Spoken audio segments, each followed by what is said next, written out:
Okay bro, எல்லாமே புரியுது. எப்படி ட்ராக் பண்ணணும் கற்றுக்கு நல்ல ஃபுட்லாம் இன்க்ளூட் பண்ணுறோம், ரொட்டீன் இன்க்ளூட் பண்ணுறோம், கன்சிஸ்டன்ஸாகவும் பண்ணுறோன்னு நீங்கள் வரீங்க. ஆனால் நாங்கள் நைட் ஷிஃப்ட் போகிறோம் என்ன பண்ணுறதுன்னு கேட்குறாங்க.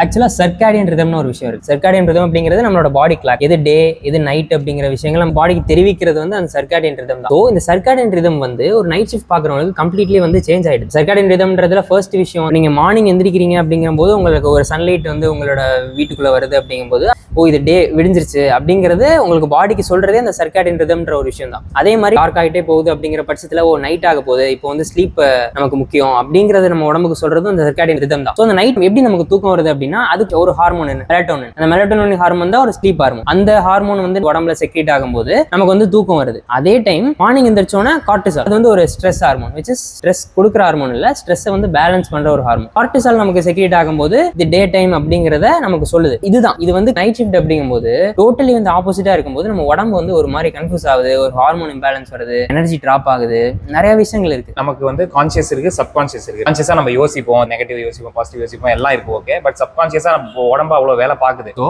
சப்கான்ஷியஸ்லி அவர் body is designed to wake up in the morning and to go down to rest at night. So இது நார்மல் லைஃப்ல உள்ளவங்களுக்கு எல்லாருக்கும் செட் ஆகும். பட் நைட் ஷிஃப்ட் போறவங்களுக்கு பிரச்சனை. ஏன்னா நைட்டு தான் டே மாதிரி ஆயிடும், டே நைட் மாதிரி ஆயிடும். ஸோ நைட் ஷிஃப்ட் போறவங்க என்னால ப்ராக்ரஸ் பண்ண முடியாதா ப்ரோ அப்படின்னு ஒரு இதுவாயிடாது. பண்ணலாம், பட் சில விஷயங்களை நம்ம கரெக்ட் பண்ணணும், அவ்வளவுதான். நீ என்ன பண்ணாலும் நீ ஒரு ரொட்டீன் வச்சுக்கிட்டீங்கன்னா உடம்பு அடாப்ட் பண்ணிக்கும். நைட் ஷிஃப்ட் போறவங்க எப்படி காலைல தூங்க தான் போறீங்க, ஆனா அந்த காலையில நேரத்துல தூங்காம போன் நோண்டி. இன்னொன்னு என் ஃப்ரெண்ட்ஸ் எல்லாம் என்ன பண்ணுவானுங்க, அவனுங்க தூங்கவே மாட்டானுங்க. வேலை முடிச்சுட்டு அவன் தூங்குறதுக்கே 3-4 மணி நேரம் ஆக்கிடுவான். நார்மலா ஒரு 9 to 5 ஜாப் பாக்குறவங்க ஒரு 7 hours தூங்குறாங்கன்னா நீங்க அட்லீஸ்ட் ஒரு 9 hours தூங்கணும். உங்களுக்கு கண்டினியூஸா நைட் ஷிஃப்டே தான் இருக்கு, லைஃப் அப்படியே மாறிடுச்சு அப்படின்னா கண்டிப்பா உடம்பு ஒரு பாயிண்ட்ல அடாப்ட் பண்ணிக்க தான் செய்யும். ஆனா நீங்க அந்த ரொட்டீன் ஃபாலோ பண்ணணும். நீங்க அந்த நைட் வேலை பார்த்துட்டு காலைல தூங்கும் போது உங்களோட டெம்பரரி பிளஷர்லாம் அங்க கொடுக்க கூடாது. நான் போன் நோண்டணும், அதை பார்க்கணும், இதை பார்க்கணும். தூங்குங்க. தூங்கலன்னா வெயிட் குறைக்கவும் முடியாது, வெயிட் ஏற்றவும் முடியாது, ஒண்ணுமே பண்ண முடியாது. தலை முடி போயிடும், ஸ்ட்ரெஸ் எல்லாம் இருக்கும், நிறைய ப்ராப்ளம் இருக்கு. ஸோ நைட் ஷிஃப்ட் போறவங்க உங்களுக்குன்னு ஒரு ரொட்டீன் கிரியேட் பண்ணிக்கோங்க. ப்ராக்ரஸ் இல்ல அப்படின்னு நீங்க சொன்னீங்கன்னா